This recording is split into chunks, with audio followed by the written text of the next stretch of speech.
Now we're rolling. Damage Plan MMA podcast. I am Jason, as always, my co-host, business partner in crime. What are you, Zack? Just everything? Friend. Yeah, you're my friend. What up, dog? How's it going, man? Good. How are you? Good. I love my stepdad has this badass like gaming chair that I'm getting to sit in. Dude, my some of the people who work in my office upstairs have those and they love them. They swear by them. Yeah, I jumped on Amazon. I was like, I'm going to order one. And then I saw how much they were. And I'm like, maybe I'm not going to order one. I don't really need it that bad. How much are they? They're like $300. Oh, nope. I'm out. I mean, I guess if you're sitting in it all day, like he's a big gamer. Your stepdad is? Yeah, he's a huge gamer. Yeah. Oh. Yeah, huge gamer. So and that's, I mean, I'm like you, I'm cheap. I'll wait for it to go on sale. It's interesting what people decide to spend their money on and what they're not okay spending money on. There's stuff that I'm like, I don't even blink. Like, oh yeah. Like I'm sitting here looking at buying a new basketball hoop for Hunter. And I'm like at first it was like, I'm going to pour some cement and get one of the nice ones. So pour in the ground or whatever. Yeah. And at first I saw one, it was like $1,200. I'm like, oh sweet. Like that's well worth the investment. And then I'm like, $1,200. I'm like, and I looked around and I'm like, I can find almost the same one for like $500, but I almost snap bought it at $1,200. Just get him one of those little milk cartons that you used to get and cut out the bottom. No. We don't live in Flint, Michigan. We live in Kaysville, Utah. How did you know? That's what I used to do. Yeah, I've seen pictures, bro. You've seen the pictures of my backyard. You're the only white boy. I am the only white guy. We played in dirt and it was a slant. We actually had a full court back there too. Well, I wouldn't call it a full court, but full dirt court. We'll call it a 5/8 court. How about that? Yeah, it was about a 5/8 court, but it was fun when your kids growing up. Anyways, dude, I'm excited. Clay Collard fight's coming on tonight. I like his chances, man. So for those that like to bet, here's the thing: is Anthony Pettis favored? Yes. Yeah. Should he be? Probably. Yeah. Almost 5-1 favorite. That's insane. It's insane. It's because nobody knows who Clay is. But don't they? Like, have they not been paying attention? I think you're but you're right. Like the casual fans will be like, oh, yeah. Anthony Pettis? Yeah. Cool. Like, you're right. Probably never heard of Clay Collard. Fought on some undercards in the UFC. If you pay attention to the sport, you know that his hands are dangerous. He has the power to knock him out. And we're not saying this because he came on the podcast. Whatever. No. Very limited interaction. I mean, me and Clay have always been cool. We've always been cool with Ryan. Respect for those guys. But yeah, it's not like Clay's like a teammate and we're just like overly biased. Yeah. Like I fully believe this when I say this. He is an extremely live dog here. And I would never, ever put any money on any way, shape, or form on Anthony Pettis minus 475 against somebody like Clay Collard. Especially now in his career too. Like, I mean, he hasn't been that impressive. And he's 4 years removed from championship showtime. And he tends to struggle with those pressure in your face fighters. And so Aldo, you ready for this? Aldo gave me the good tip. He said, if Anthony Pettis is smart, when Clay tries to pressure him, stay him in his face, he's going to try and take him down. Yeah. That's the way I see him winning, really. And that's the only way I see him winning. Because Anthony Pettis is sneaky Slick. Good on the ground. Yeah. But it's not like Clay Collard is no punk on the ground. Like I'm sure he's ready for it. Yeah. But I think if Anthony Pettis decides to fight on the feet and like get into a kickboxing match with Clay Collard or even boxing match, he's in big trouble. Yeah. What an upset that would be. Because the PFL is like, coming. Dude, I think it's coming. The PFL is like, I think that's the beauty of the PFL is too. Yeah. I don't think they care. Yeah. Yeah. They don't really have a face, I guess. They don't really. It's the only organization because of the style and the format where everything just plays out the way it's supposed to. And they award a winner at the end of the tournament. Yeah. Like look at the UFC. This weekend's perfect example, right? Welterweight division's a mess. It's pretty subjective, and Jorge gets the next shot. Yeah. And all these guys are like, hey, what about me? The PFL is the one organization. Well, not true because Bellator does their Grand Prix. Yeah, they do. But the season with it, it's like, let the fighters decide in the cage. What happens. Yeah, that's very good. There's they leave the politics. And Clay and Ryan alluded to that a little bit. But, the there's less politics in it. It's like, go in, get the job done, get advanced. Yeah. And I think that Clay, I think this is a good format for Clay, and I think it's a giant opportunity, right? You get that head of somebody like Anthony Pettis. You get that head of, I just beat a former UFC champion. Like, it's a huge opportunity for him. And like Ryan alluded to yesterday, they've been working for this. They've been building towards this moment to have this moment. And I will say this too. I think we'll know in the first half of the first round. Yeah. Of if Anthony Pettis took this seriously, or like he said, a lot of people are getting the vibe that he's just like, I'm going to run right through this. I'm going to pick up my $1 million check, and then I'll go sign with Bellator. Or even some people have said back with the UFC. Yeah. I mean, he said the right things at the weigh-ins, because he said, hey, I got a game opponent that's ready to fight.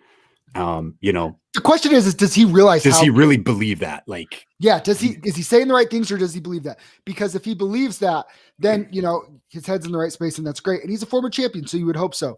But it is so natural to, especially for fighters, to be like, this dude. I mean, look at Chris Curtis. Look at Chris Curtis, right? Who you beat? On my level, whatever. And it's like, and Chris Curtis even says, I'm not taking you lightly. Like he said, I'm not taking you lightly. But there's a vibe that it's like, you're kind of taking him lightly, bro. He's looking at it like, who's this guy fought? And it's like, well, wait a minute. Like, first of all, Jerome's a totally different fighter than he was 3, 4, 5 years ago. The guy we saw two weeks ago, I don't think anybody's ever seen that version of Jerome Hatch. No. Everybody saw it. Everybody that's seen him fight before is like, who the hell is this guy? Well, you were calling the fight with Sean O'Connell and said, I've never seen him look like that. Yeah, Sean, he took off his shirt and Sean's like, oh man, Jerome's ready. And hey, look, I've seen him fight. He's good. He's going to be quick. He's, body wise, he's going to be the smaller guy in there. You can't let Jerome hit you, man. You don't get sloppy, because he will put his light out. We'll see. I'm interested. I think it's going to be a great fight, but I'm stoked for that one too. Well, should we start breaking down this UFC card for tomorrow night? Absolutely. Very, very quick though. Nathan Schultz, he's a -450. Marcin Held is a very good grappling specialist, but Nathan Schultz is elite. Yeah. Right. And there's some big favorites on this PFL. Lance Palmer, huge favorite, probably should be. That one's probably a little more justified. And then there's going to be some really good fights. Tyler Diamond -350. That's another one that I really, really like. Ooh, so are you making a little wager on PFL tonight? Is that what you're saying?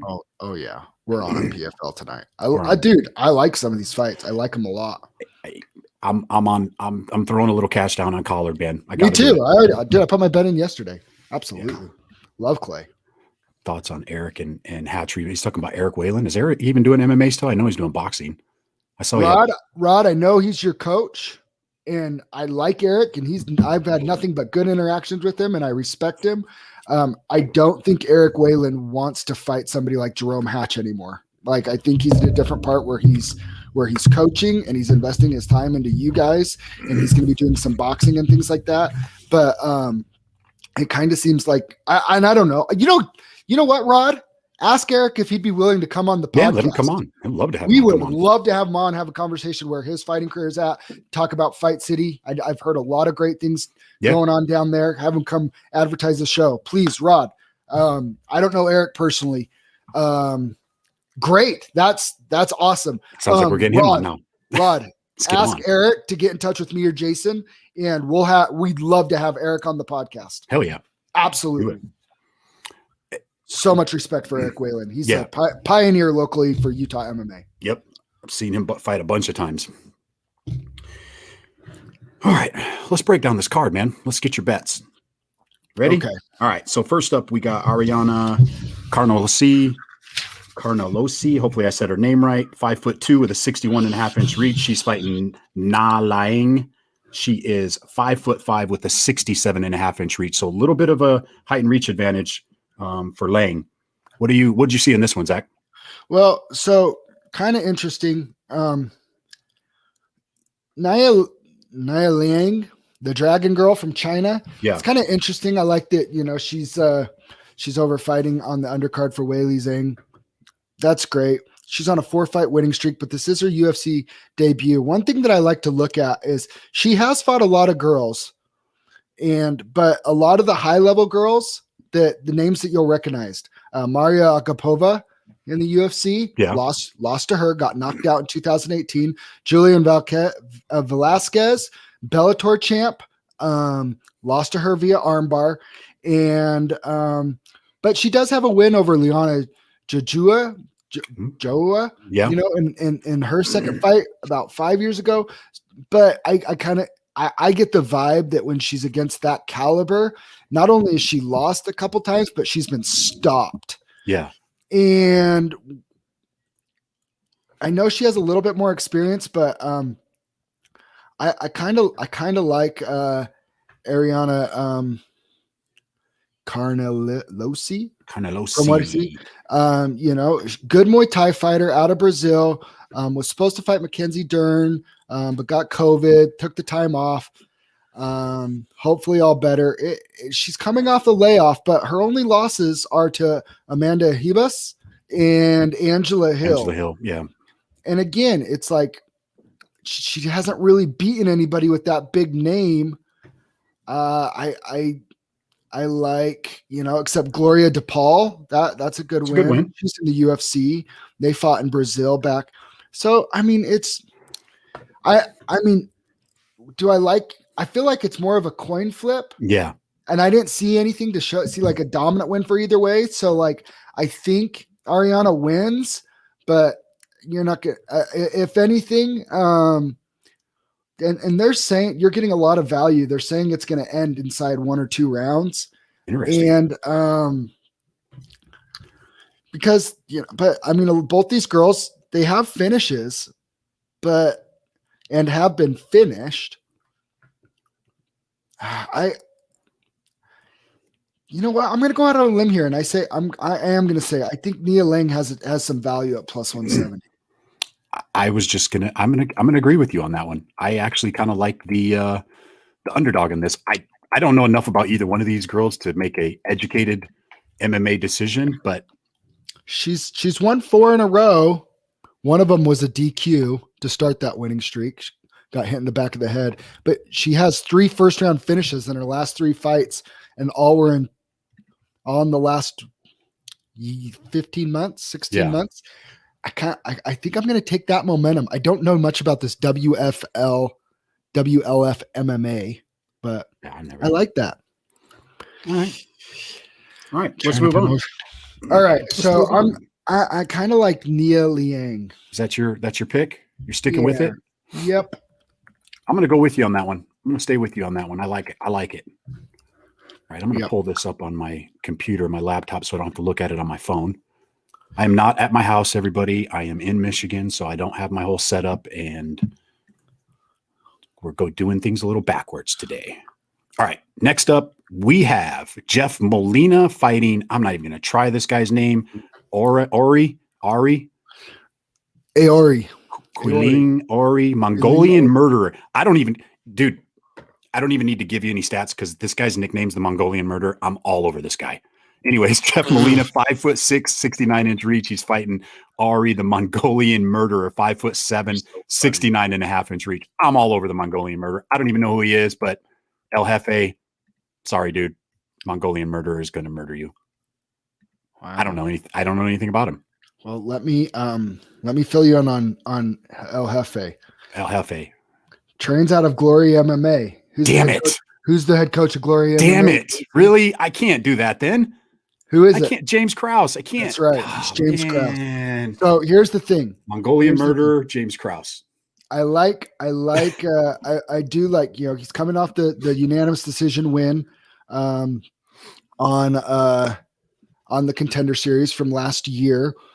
LFA wins, good win. That. I do like that. It's 5-0 as an amateur. Really split decision victory. From what I understand, that was a pretty close fight. Could have gone either way. And in his pro debut, lost via rear naked choke. Yeah. But he's on a good winning streak and he's at a good gym. And I think he'll be ready for this fight. James Krause's guys are always ready. That's the biggest thing. They always have a good game plan, and it seems like they execute and they're ready. They do. Here's the flip side for your boy, the Mongolian murderer. Fighting in the same promotion that we just talked about, Nia Liang. So as I'm looking at it, this promotion out of China is producing some good fighters. It's his UFC debut as well, not the Dana White Contender Series, but again, he's on a good winning streak in his own right. Lots of finishes, couple decisions in there, but a lot of finishes. He's a finisher as well. Ready for this? Yeah. Has a loss to Kai Kara France, unanimous decision. Ooh. So he's been in there. So he's fighting some tough. He's been in there with some tough guys, but he didn't win. I am leaning towards Jeff Molina. At a coin flip, he's a -115. It's pretty much even. I'm just looking to see if Wei Ling fought out of that same fight promotion, and it doesn't look like she did. She fought from a different one, it looks like. She did. Interesting. I'm going with the Mongolian murderer just because of his name. I know I'm horrible. I'm horrible at my picks this week, but I'm going to start writing these down, and we're going to recap records, just so you know. For the record, I've been driving all week, and so my picks I know. are going to be a little. No, you're fine. He does have a lot of experience, though, too. I mean, this guy's got 24 fights. This is a coin flip for a reason. It really is. If you want to, yeah. It really is. It's a coin flip for a reason. Like they don't even know what to do. Dude, they don't even have props. They don't even have props on the website. How could you? They don't know. They don't know. So I am going strictly off of camp. I think it's an even fight. I'm going strictly off of camp. I'm a believer in James Krause. That's all it comes down to for me. I don't hate that. Is this like China versus Mexico? Because now we got Zhu Rong up next against Rodrigo Vargas. Zhu Rong. Jeff Molina's not. Jeff Molina's Mexican. Ariana's Brazilian. Or Jeff Molina's. But this next fight is Mexican China too. This is the first one that's Mexican China though. Oh yeah. Okay. Same promotion though. Zhu Rong. He is 5'9" with a 72.5-inch reach, and he's fighting Rodrigo Vargas, 5'8" with a 71.5-inch reach. So pretty close height and reach. Pretty even for both these guys. What do you know about these guys? Zhu Rong is the #1 active lightweight in China. He's the guy. He's 21 years old at 17-3, and he is fighting. He's very active. Yeah, he's fought very good. Damn. Has not lost a fight since January of 2018. So he's on a 1, 2, 3, 4, 5, 6, 7, 8, 9, 10 fight win streak. Very impressive, young stud. China's coming. Wei Li Zhang was the beginning of a wave. There's a lot of very good Chinese fighters, and they're coming. Well, they have a performance institute over there, right? The UFC has a performance. It's not in done China. yet. I thought. I know one's being built. I don't know if it's done yet. This is youth versus veteran, right? But the youth has more fights. Rodrigo is 11-4. He's 35 years old, coming off back-to-back losses. One was Alex Da Silva, unanimous decision. Another one was Brock Weaver. He was beating Brock Weaver in that first round, landed the illegal knee and got a DQ. Yeah. But he's 0-2 in the UFC. This is probably your last chance, right? If you go 0-3 in the UFC, it might be Cutsville for you, especially in the Shark Tank waters of 155. Killers, murderers row there. Zhu Rong is a -240, and I like Zhu Rong to get it done. I think he's that next generation, 21 years old, young stud. He's cut from that cloth of these young up and comers that are well rounded everywhere, just killers. And at 155, that's a tough one. I mean, looking at the odds, they're thinking finish by Rong. They don't think this fight's going the distance. If you're looking at Vegas, he's plus 155 to win by TKO. What else was I looking at? What was the submission prop? Wins by submission. He's plus 674. Wow.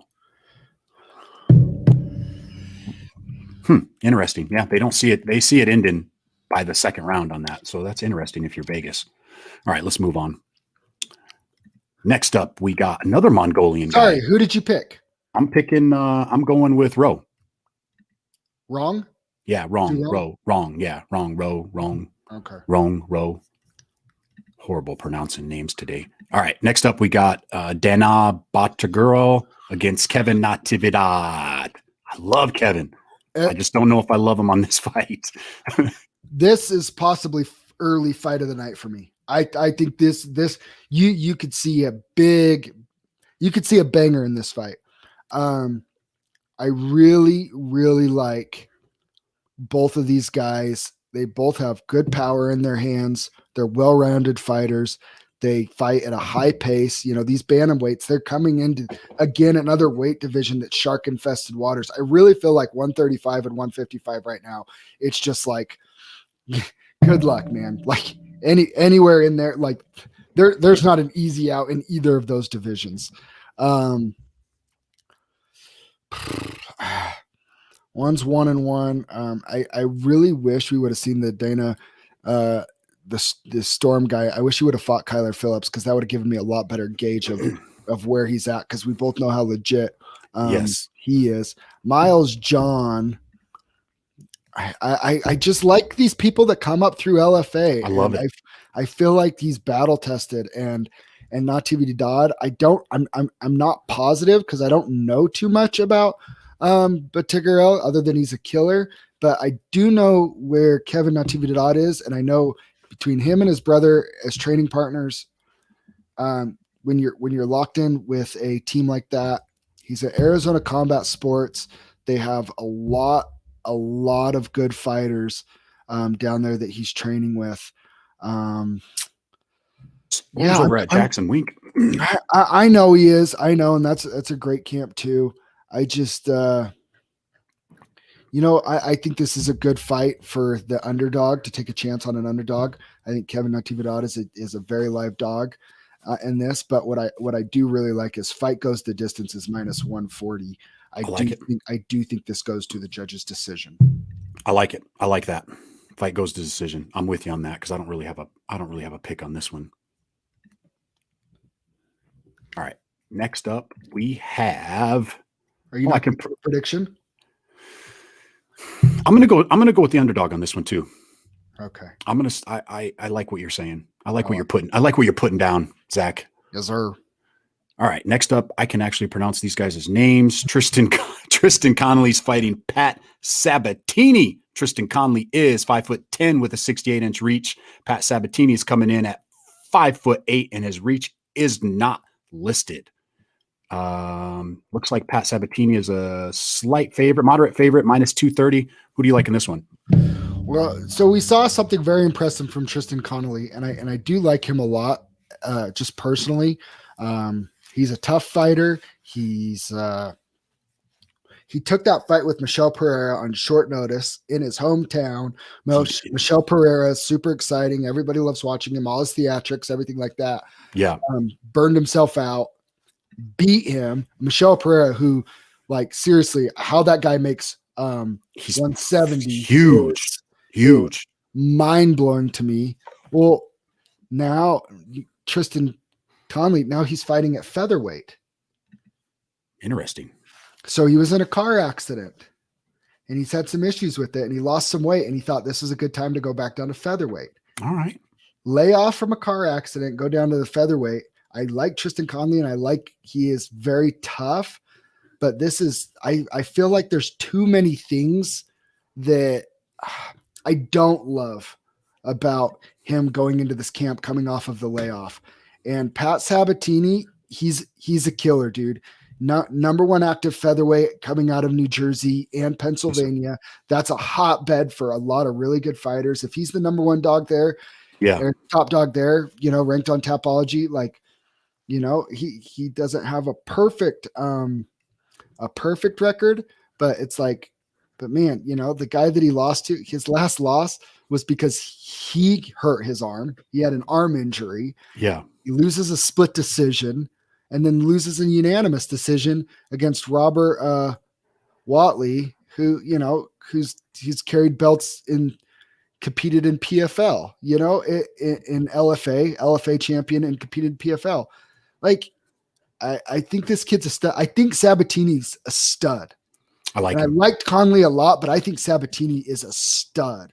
And he is going to be on my DraftKings lineup because I think at minus 250, I think this is one where I'm all over Pat Sabatini on this one. Do you think he finishes Connolly, or do you think it goes to decision? Connolly is a really, really tough out. In his 6 losses, he got knee barred, unanimous decision, shoulder injury, rear naked choke, unanimous decision. Where I see, though, that it's a possibility of a finish is that Sabatini, he wins by arm bars, rear naked choke, rear naked choke, rear naked choke, heel hook, rear naked choke, heel hook, rear naked choke. He is a grappling specialist, and he's won, I think, 9 fights by rear naked choke. If he gets on your back, you're in trouble. And Connolly has shown that he's allowed himself to get in some of those spots. So I like Sabatini. I like him to win by a finish, and I even wouldn't mind the prop of by submission. Plus 340. And by the way, our book that we use, any other outcome, Sabatini wins by decision is plus 125. Any other outcome is minus 165. So they're saying this fight will not go the distance. I like that. I like that by submission prop. I like it a lot, actually.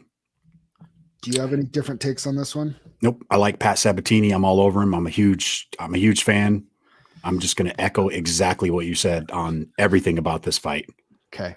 I like Tristan Connolly too, though. I would not be surprised if he pulled something off. There's just too many things stacked against him, and I think he has to be perfect to beat somebody like Pat Sabatini. Good point, Ryan Faust. A lot of wrestlers come out of that area as well. That Ohio, Pennsylvania, New Jersey area. Yeah, solid. Shout out Aleko Point, our guy. Aleko from Ohio, who's coming back to Utah in June. I don't think they announced it yet, but he'll be back here. He did. Oh, did he? She said, all right, so it's coming. Steel Fist, Aleko's coming back. We don't have no official on his opponent. Yeah. I know we know who it is, but should be a great fight. I'm really high on that kid, so I really like Aleko. Anyways, all right, let's go into the next fight. We have Brendan Allen fighting Carl Roberson, Baby K. Brendan Allen is 6'2" with a 75-inch reach. Roberson is 6'1" with a 74-inch reach, so pretty much even on your height and reach. Allen is a slight favorite at minus 160. The comeback is plus 130 on Carl Robinson.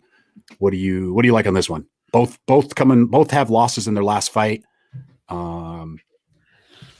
Brendan Allen did not look good against Sean Strickland. Let's just I liked Brendan Allen in that fight. And he was disappointing. So how does he come back from that? Right? How does he come back from that loss? And he's always shown previously coming off losses, he does pretty good. And not only has he done good, every time he's lost, he's come back and finished his next opponent. That's good. He's young too. So that being said, and he is a favorite. He is not quite a 2-to-1 favorite, but he is a favorite in this fight. Carl Robertson didn't look great either, but he also went against Marvin Vettori, who looks like is going to be fighting Israel Adesanya in June for the title. Yeah. Won a couple fights before that. His losses, though, Marvin Vettori, Glover Teixeira, Cesar Ferreira. But again, I look at this as he has a hole. He lost to arm triangle, and he lost rear naked choke. His last 3 losses, Carl Robertson. Yeah. I think he has a little bit of a deficiency on the ground. And Brendan Allen is more than capable of taking this fight down and finishing him like he did Tom Breeze, like he did Kevin Holland, like he did Aaron Jeffrey. I mean, 3 of his last 4 wins come from finishes on the ground and pound, or submission. Another Brendan Allen came up through LFA, fought some now UFC guys in LFA, Eryk Anders, Anthony Hernandez. I actually really like Brendan Allen here, and I would not mind the via submission prop on that one as well. Plus 175 on Brendan Allen by submission. So that's where I'm at. I'm going to go with Brendan Allen on this one too, and I actually like the submission prop too. I want to go Robertson. I want to pick him, but I think Allen is. I think that ground game deficiency is what's gonna hurt Robertson. So I like the submission prop.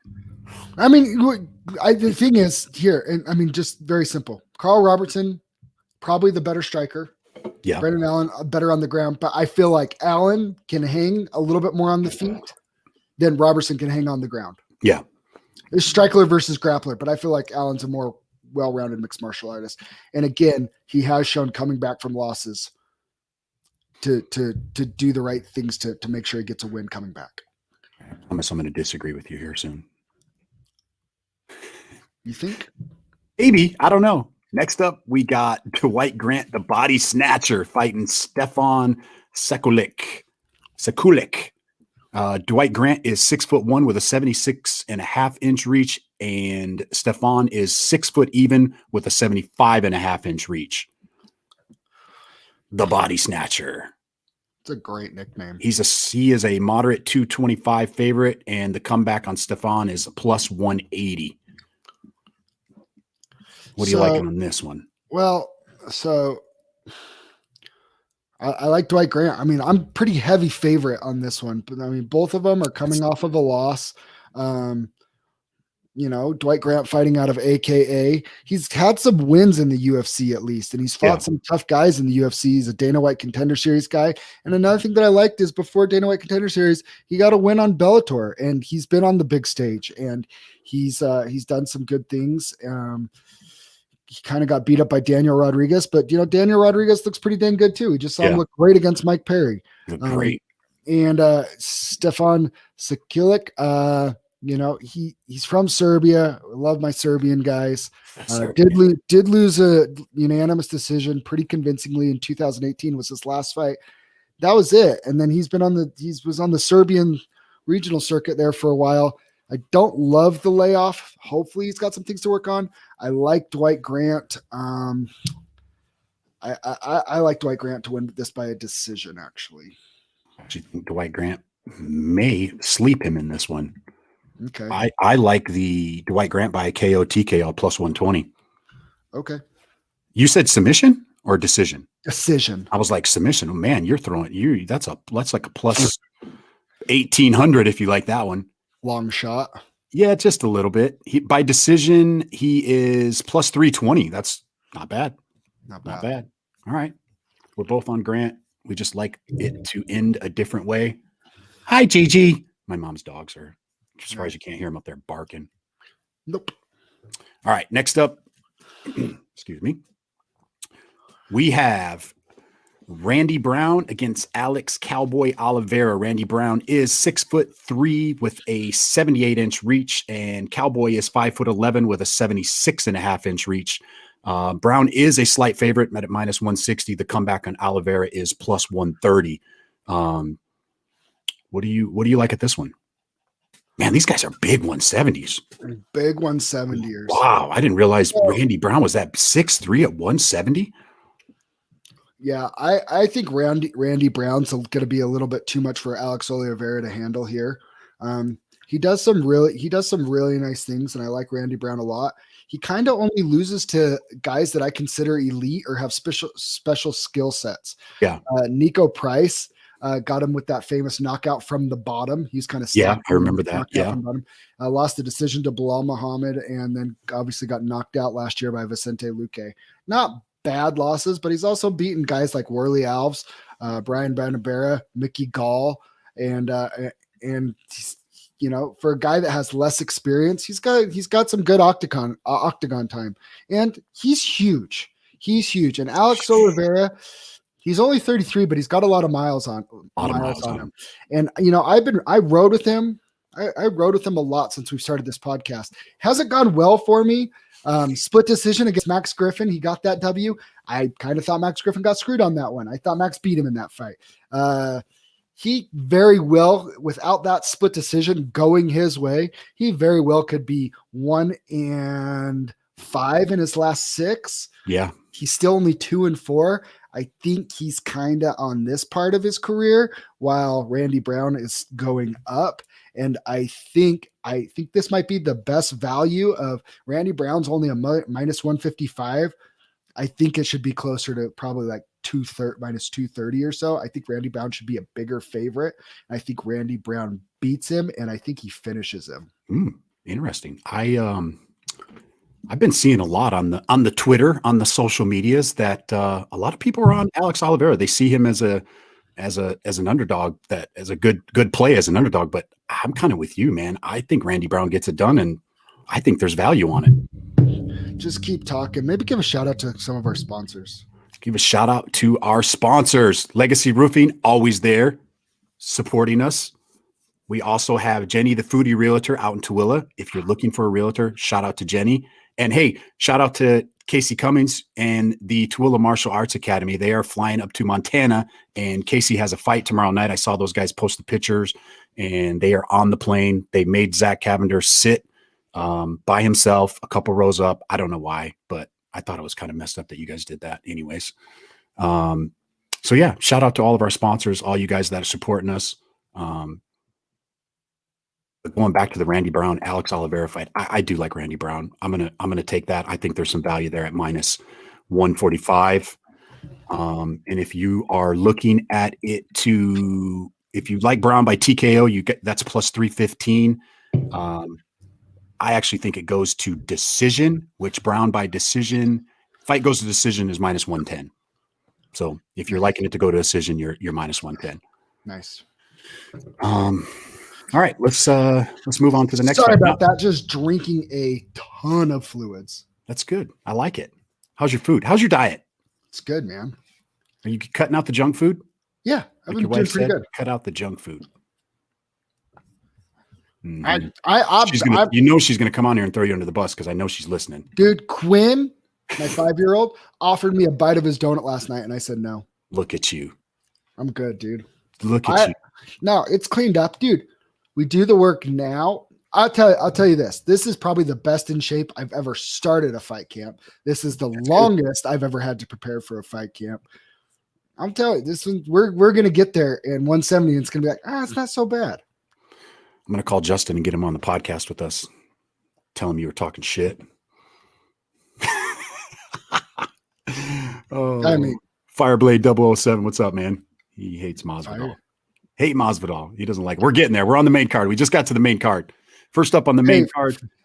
Oh, never mind. I'll save it. We got Anthony Smith. Man, I freaking love Anthony Smith fighting Jimmy the Brute Crute. Anthony Smith is 6'4" with a 76-inch reach.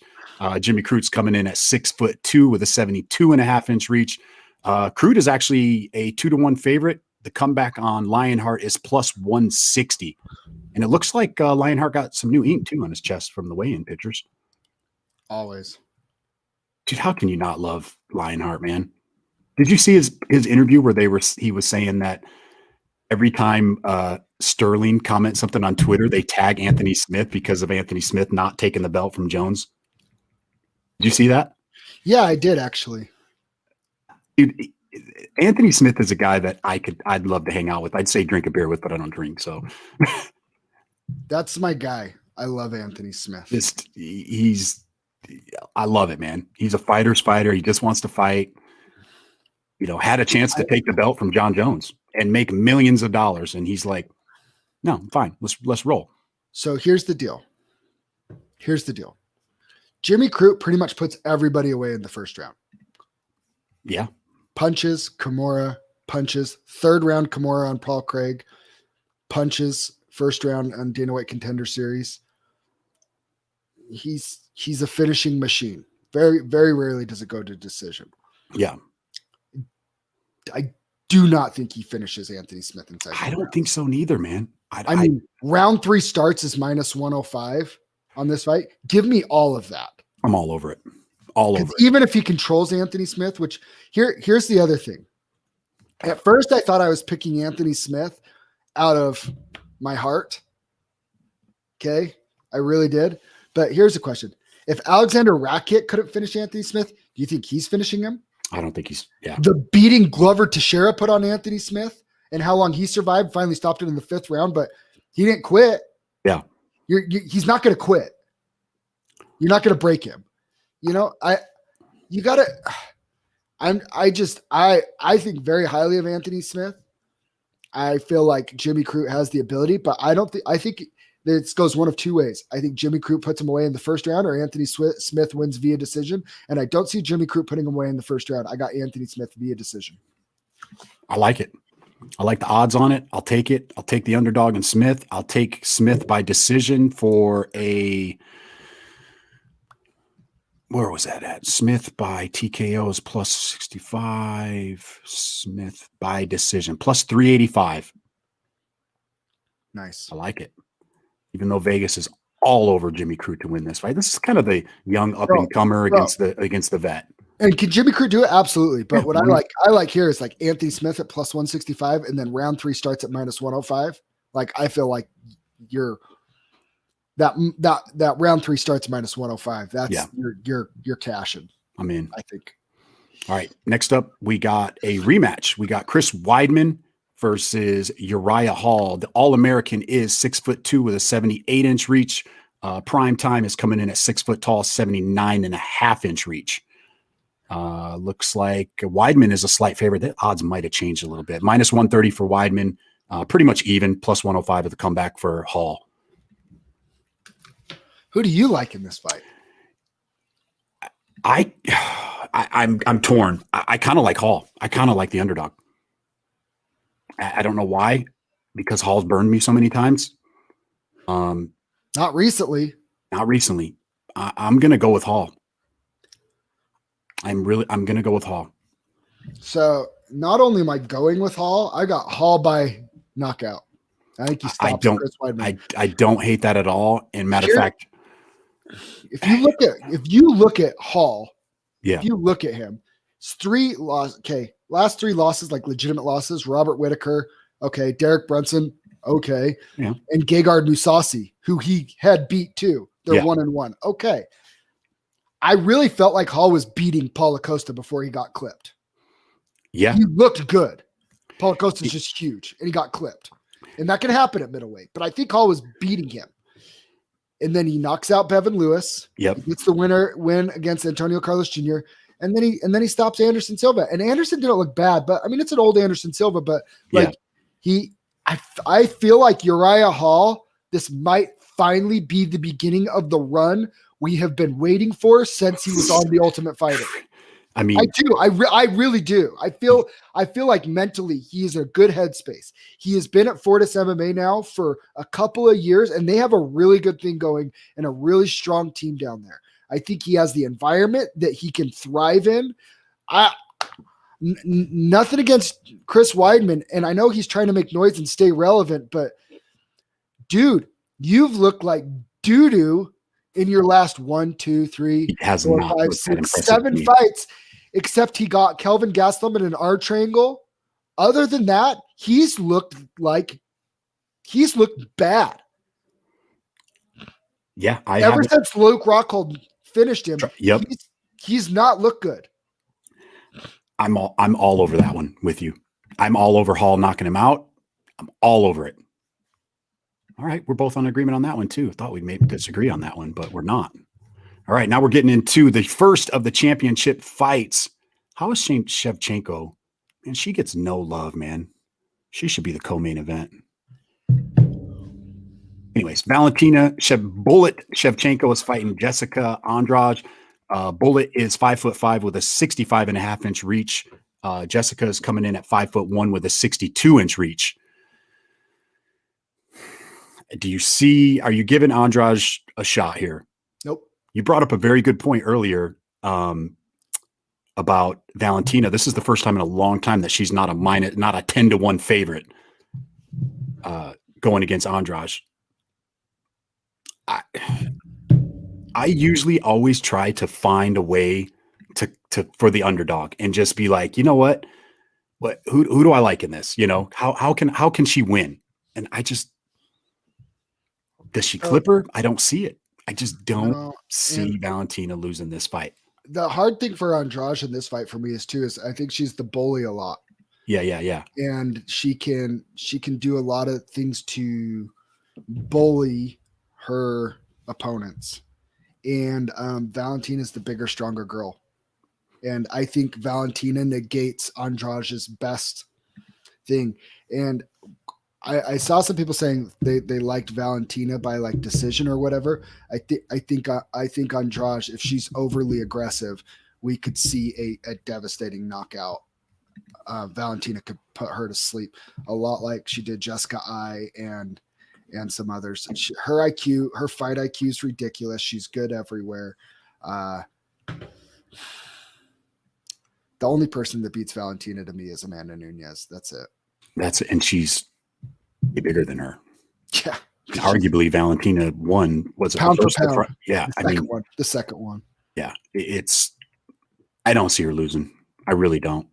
I was looking for a reason to throw some money on the underdog, but after I seen the face-offs, I'm like, nope, too big, nope. dude. I don't think she's underestimating her. I think she's ready. I think she's going to come and put on a show and get it done. That's the thing that I like about Valentina. I've never seen her underestimate an opponent. Nope. She looks sharp every time. Till I see her, I'll have an off night. I'm on 100%. Yeah. All right, next up, probably my fight of the night, and probably you'll agree with me as well. Weili Zhang is fighting Rose Thug Namajunas, and Zhang is coming in at 5'4" with a 63-inch reach. Thug Rose is 5'5" with a 65-inch reach. I think both you and I have both been pretty adamant. We are both all over Thug Rose. The disrespect that she's getting to me is insane. I'm hearing like people say stuff like Rose doesn't have a chance. She's mentally weak. Which that's a good point. Let me preface something. There's a difference between suffering from mental illness, like anxiety and depression and stuff, and being mentally weak. Yeah. She is not. I do not believe she is a mentally weak person. I think she deals with emotion some disorders. Yeah. And that's very real. And our society is becoming more and more aware of that. And I think that's a positive. Yeah. But here's the thing. When she's right, I think she's the best 115er on the planet. Because I don't think we saw Weili put on the best women's fight of all time with Joanna Jędrzejczyk and possibly just the greatest fight of all time. Take women's out of it. Yes. Rose stopped Joanna and then cruised to a dominant 5-round decision. And Weili, razor thin decision. I know MMA math's not real, but I just think Rose is a little bit better. And Trevor Whitman's in her corner. And I love Trevor Whitman. And I think he's the best. I think he's one of the best coaches in the game, if not the best. And I think she has all the tools. I have a hard time picking against Rose. I don't think she's a lock. I don't think this is like it's going to be one-sided. I think it's a great fight. I can't find a way to pick against Rose here. I think she has all the tools to beat Weili Zhang. I am 100% in agreement. And I think the only reason Zhang is such a big favorite, look, that split decision, that fight with Joanna is probably the reason she's a minus 200 favorite, is because people are looking at that and they're saying, damn. But Joanna had her moments in that fight, striking with her. Like a lot of people thought Joanna won. And you and I both agree, Rose's striking is better than Joanna's. And she's shown it. I think what happens is I think she uses her distance. I think for the first 3 rounds, she'll win. I think eventually Zhang will probably come on. Maybe Rose gasses a little bit in the 4th and the 5th, but I think she does enough to steal it. I think it goes to a decision. I think it's close, but my money's on Rose. Well, not only that, steal it, but I think people are underestimating. Like, I think people are putting too much stock. Like, she was beating Jessica Andrade before she got it. It was kind of a freak knockout. It was a very freak knockout. And she made a miscalculation. She should have let go of the submission before she got slammed on her head. Yep. Rose she's just such a unique person in MMA I think she beats I think she's the best. I do. I just do. I think her ceiling is higher than any other 115. I'm in agreement. If Fireblade, she's at her best and Whaley's at her best, I think Rose wins. Fireblade, we'll get to your questions here in a minute. We'll just get through this card real quick. Appreciate the interaction, though, Fireblade. Yeah, thank you, sir. So we're both on Rose on this. Have been since day one. I don't think I haven't even wavered on that, so I'm all over it. And next up, we got the main event, the rematch. Mara Usman against Jorge Masvidal. Usman, 6 foot tall, 76-inch reach. Gamebred coming in at 5'11" with a 74-inch reach. Huge favorite for Usman, minus 440. Masvidal in the comeback is plus 335. What do you think? What do you think? I've been pretty vocal about this. I think Usman finishes him. I think he finishes him. I know Masvidal hasn't been finished. Usman has gotten better. He's looked impressive his last couple fights. Finishes Colby. He finishes Burns after getting dropped, and he gets up and he acts like he didn't get discombobulated. He was right back in the fight. I think he's growing as a fighter, and I'm not the biggest Usman fan. I'm a fan of his talent. And I may be crazy and I may be way off on this, but I think Usman finishes him. So I think we're going to see a completely different fight than that last fight we saw from both of those guys. Okay. So this is what I see. Kamaru Usman went to the one coach again, Trevor Whitman. Yep. Training with Justin Gaethje. Wrestler who has become a dynamic striker. And I think you're seeing Usman, he's filling that hole of being and his striking has gotten better. I mean, he might have the scariest jab in MMA right now. Scary. That's what he dropped Burns with. That's what he dropped Colby with too. Yeah, and Colby. Jab. Right? Power jab. That power jab. So, okay. Very, very, very, like there's a reason why he's in talks with, when it's all said and done, he could surpass GSP and these things. But I'm going to be devil's advocate a little bit because one, I love Jorge, and this is, I am a fan right now. Everything in my head says Usman should win this fight.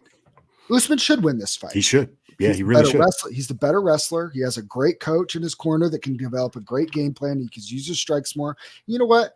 Jorge can say whatever he wants about the toe stomps or holding him or wrestling him or boring, and people could say whatever they want. But at the end of the day, Usman has the skill set and the ability to basically drag you down, maul you, and shut down anything you want to do offensively. He has the skills to pretty much shut that down. And he can win just about every he has the path to victory on pretty much everybody. Yeah. Right? He has the more paths to victory. Here's where, if I'm Jorge though, and I'm a fan, shout out Joe Bish. If you're looking to get behind Jorge on this, one, Jorge does not mentally break. No. I think Burns broke. Yeah. I think when Burns dropped him and he didn't get the finish and then he started getting hit back, I think he broke. Yep. You will not break Jorge Masvidal because he's a little bit like the Diaz brothers, where I think he's borderline delusional. Yeah. You know what I mean? Like, yeah. I mean, like by the way, he fully believes he's the baddest MFer on the planet, right? And he had that BMF belt. I noticed a lot of negative sentiment towards Masvidal recently. I think Masvidal, as far as fan wise, I think people his stock is at an all-time high. All-time high. And I love Masvidal. I want him to win. Like I mean, as a fan and if I'm Dana White, I want Masvidal to win. Because what's a bigger fight than Colby and Masvidal? Like huge. Okay, so let me just so I'm going to ask you a couple questions here, and then maybe we can get to where it's going. So what's Kamaru Usman's best offense? Right, his wrestling. His wrestling. Yeah, hands down, his wrestling. Masvidal did a pretty good job of getting up, when he was taken down, and his gas tank wasn't there and stuff, but I felt like he handled his pressure and his wrestling really well. He did. Yeah. Okay. Striking wise, what's his biggest weapon? We just talked about it. Usman's jab, that power jab. That power jab. Yep. Wasn't really effective. We saw it effective against Colby. Wasn't very effective against Jorge in the first fight. Yeah. And it's because Jorge's boxing is so crisp that he's going to slip that. He's not going to be there to get jabbed in the face. Jorge doesn't really get beat up. One thing that he doesn't get enough credit for is a defensive striker. He's pretty dang good. He's very good. He's pretty dang good. Now, one thing that I think that Usman does that negates, I think his best weapon is his body kicks. He throws nasty body kicks. Very dangerous against a wrestler. Usman's just going to grab his leg, eat the kick, grab his leg, drive him to the mat, and take him down. Yeah. So I feel like they both kind of take away their I really do feel like they kind of take away and negate each other's like absolute strengths on the feet. Usman again should win this fight. That being said, Usman is with Trevor Whitman, who is a striking coach, who loves the jab, and he tells everything comes off your jab and stuff like that. I think that there is a path for victory where if Kamaru Usman decides I'm going to come out and I'm going to finish you, and he thinks he's going to do to him what he did to Gilbert Burns, I think he gets knocked out. And it's not like Kamaru Usman. We've never seen him rocked because Gilbert Burns wobbled him bad, and he was hurt, and he couldn't get the finish. But guess what? If Jorge Masvidal hurts you, he will finish you. He has a great killer instinct. The thing with Usman is Usman won't break either, though. Usman's his mentality when he goes in there, he won't. He won't break, and that's what makes this such a. I think it's a good fight. And people that are like, oh, it's going to be a 50-45 or whatever. Maybe he wins rounds, and if it goes to a judge's decision, Usman wins. Usman wins if it goes. Yeah, I don't think Jorge wins a decision. But if you're saying Jorge does not have the ability to knock him out, I think it's crazy. He absolutely does. I mean, and he has a better chance now than he did the other side. And it's a very real thing too. I've had one rematch in my career, and I'm not trying to compare my Amy. Come on, Zach. Why not? Why aren't you, Zach? But I will say this: I fought an opponent. We fought for 3 rounds, and it went to a decision, and I won the unanimous decision, and that was great. But the whole thing during that fight is what I learned is I'm like, I didn't really feel like that opponent hit very hard. Yeah. So that next fight, I literally just walked right into striking range when on our rematch because I wasn't afraid because I knew what it felt like. Yeah. Jorge knows what Usman feels like now, and some of those tendencies that I think that there's a better path to victory for Jorge this time around off of a full camp, and I know that's the narrative, and I think Jorge is a very live dog here. I think he's more of a live dog than people realize. I think Usman should win the fight. If he sticks to a game plan and a smart game plan, he will. But if there's one person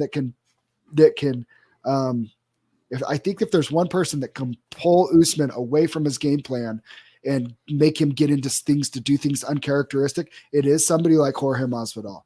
And so I am picking Jorge. I'm picking as a fan, not like I said, this isn't like I'm not logic because all logic says Usman should win this fight. Yeah. But I just have I have a feeling Masvidal wins this fight and then he fights Colby Covington and then it's this crazy round robin between those 3. And I think it's super fun for the sport.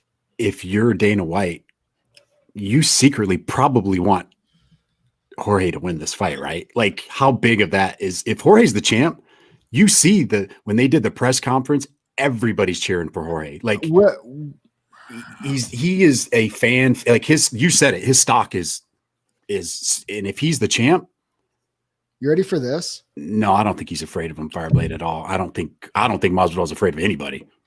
I think he'd probably fight Brock Lesnar right now if you let him and wouldn't even blink an eye. You pay him enough. Yeah. It's Jorge, people just have to understand Jorge is a different animal. He's a different person. He grew up fighting in the backyard when he was a kid, 15 years old, fighting grown men in the backyard. You're a different kind of guy, man. And he was Kimbo's guy to do that. Kimbo's like, yeah, the guy, right? I mean, how many other guys can you think of that grew up and fighting like that. I mean, I know there is. We just had one on the podcast yesterday. that's just fighters that they just like to fight. Like, and he just bought his own promotion to do bare knuckle boxing and MMA. And I think Jorge Masvidal.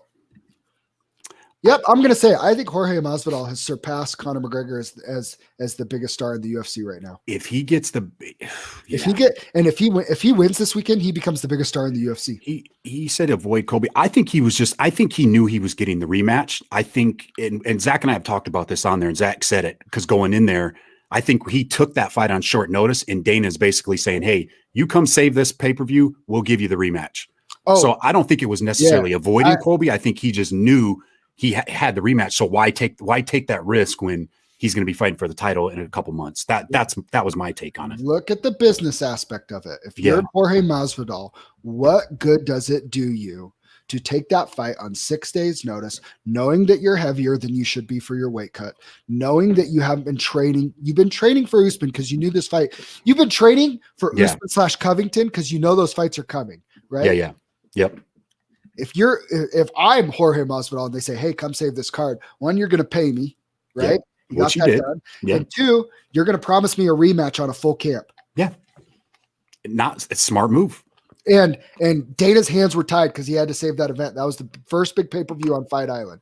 And he knew he had it. He had Dana by the balls and he knew it. Yeah, he did. He knew it, right? And again, it's negotiations. He wanted more money. Dana said, "Nope, we'll go to Gilbert Burns." They went to Gilbert Burns.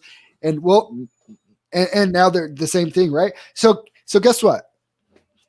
This is, by the way, I think very similar could happen with Jon Jones.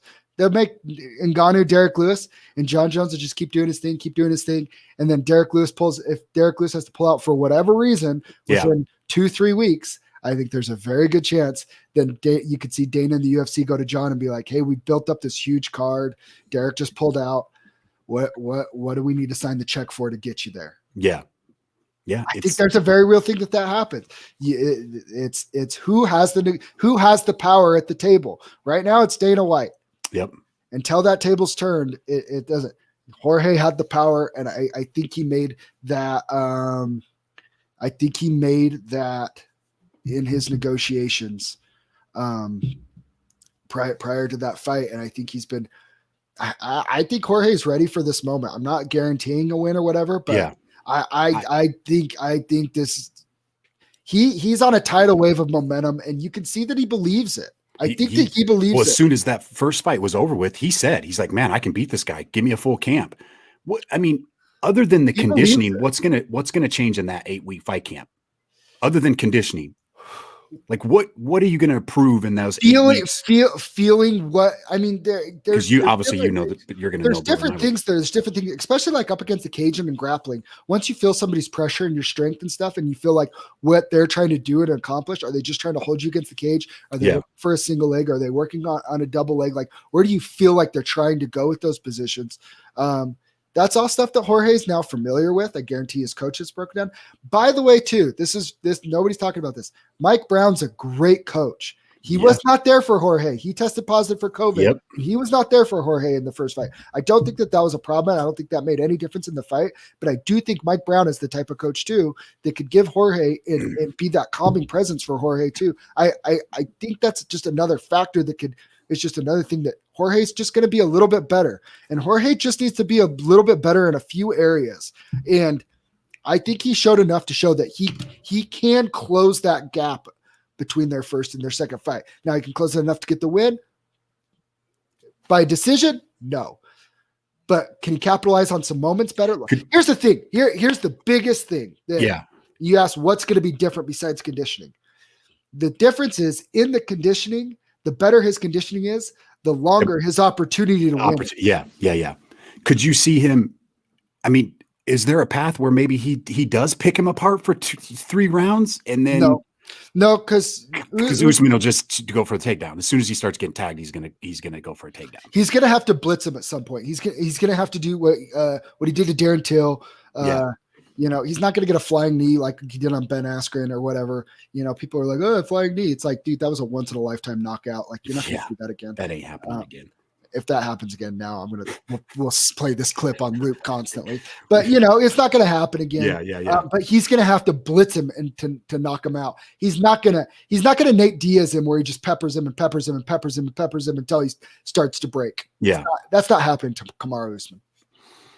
I'm excited for it, man. I hope you're right. I would love to see Jorge because I think it'd be just huge for the UFC. If Jorge's the champ, look at all the opportunities. Him and Colby, rematch again with Usman if you wanted to. Burns is right there. Wonderboy could be right there. Edwards could be right there. There's so many opportunities.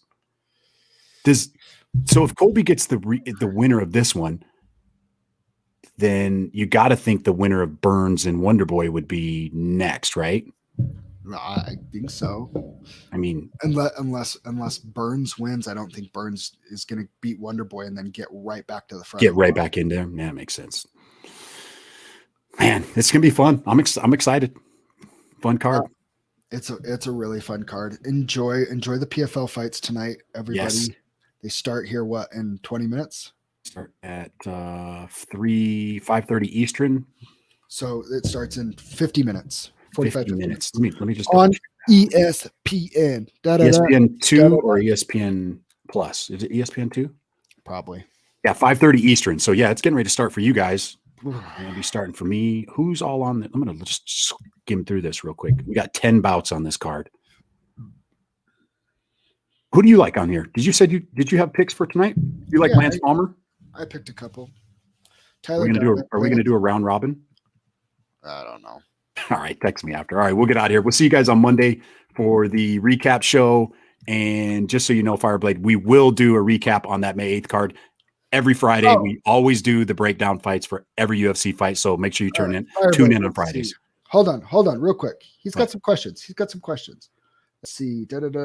Any thoughts on Gregor Gillespie, Diego Ferreira? That's the May 8th card. Yep. Gregor Gillespie coming back. Diego Ferreira is a monster, but so is Gregor Gillespie. I think that is a great fight. What else did he say? Do you think John Jones is the greatest of all time? He just put that one on there. He's my GOAT. He's my GOAT. He has the best resume. He has the best skill set. But the bummer is his legacy will always be tainted because he'll be remembered for what he didn't do and out of the cage antics, not for how great of a fighter he is in the cage. So there you go. Boom. See you guys Monday. Thanks, Fireblade. Holla. Oh, wait. DraftKings. Did you do your DraftKings? Oh, do you want to give everybody their DraftKings pick real quick, or do you got to go? No, we're DraftKings, baby. I do what I want. I better get my pin down because you're the DraftKings king. Don't you forget it. You are the DraftKings king. Don't you forget it. Oh. All right. So DraftKings. So you already said Sabatini was on there. I know you got that. Yep. Sabatini. Cash that. Fireblade, thanks for tuning in, man. Appreciate the interaction too. So let's win some money. So we like wow, this is gonna be perfect. Zach, sorry. Oh my gosh, this is incredible. Oh, you know what else we got tonight? LFA's on tonight too. How about that? This is gonna be. How about that? Cash me outside. How about Cash that? me outside, baddie baby. All right. So Sabatini all day. How about wrong? Huh? I'll let you say yours first. I don't even have it pulled up, so I don't know the money. Brendan Allen, Dwight Grant, Randy Brown, Anthony Smith. I'm just rattling off names. Yeah. Okay. Boom. Yes. Definitely be coming back. Favorite fighter. Who's your favorite fighter? Man, I can't just pick one, dude. I'm a huge Khabib fan. Probably my favorite fighter to watch fight is Justin Gaethje. Yeah, love that. It's hard to pick. There's never been a Justin Gaethje fight where I didn't feel like I got my money's worth. I mean, I love Jorge, even though I'm picking against him on this. I freaking love Jorge. I love Anthony Smith. I Oh yeah, Anthony Smith. Oh yeah, Gregor's from his hometown. Come on, put a word in and let's get him on the podcast. Hey, shout out. Okay, ready? Yeah. All right. Randy Brown,